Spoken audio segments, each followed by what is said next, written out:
آپ جانتے ہو ہمیں اللہ کیوں نہیں ملتا؟ ہم اللہ سے دن دور کیسے ہو جاتے ہیں؟ پتہ ہے ایسا کیوں ہوتا ہے؟ جب ہمارے اور اللہ کے درمیان خواہشوں کی ایک دیوار کھڑی ہو جاتی ہے، کیونکہ ہم نے اپنے ارد گرد اتنی زیادہ چیزیں جمع کر لی ہیں کہ ہم اللہ کو یاد ہی نہیں کرتے، اللہ کے قریب ہی نہیں ہو پاتے۔ ہم دنیا میں اتنے مگن ہو گئے ہیں کہ ہمیں کوئی فکر ہی نہیں رہتی کہ ہماری کوئی نماز چھوٹ گئی ہے۔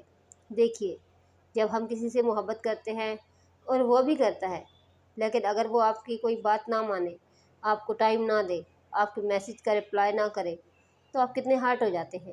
اس کی تھوڑی سی بھی بے رخی آپ سے برداشت ہی نہیں ہوتی۔ ہم اللہ سے محبت کرنے کا دعویٰ تو کرتے ہیں، لیکن ہم اس کی کوئی بات نہیں مانتے، برے عمل کرتے ہیں، تو اللہ تعالیٰ کو کیسا لگتا ہوگا؟ وہ تو اپنے بندے سے 70 ماؤں سے بھی زیادہ پیار کرتا ہے۔ اور سب سے بڑھ کر جب اللہ کے ساتھ کسی کو شریک ٹھہرایا جاتا ہے تو اللہ کو کیسا لگتا ہوگا؟ اور اللہ نے تو ہمیں بھیجا ہی اپنی عبادت کے لیے ہے، صرف اور صرف اللہ کی عبادت کرنی ہے۔ تو یہ دنیا میں کن کاموں میں لگی ہوئی ہیں؟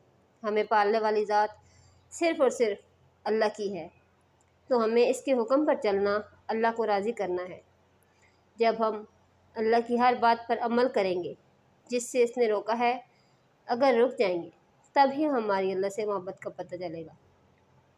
اللہ ہمیں نیکی کی راہ پر چلنے کی توفیق دے اور برائیوں کو ہم سے دور کر دے۔ آمین۔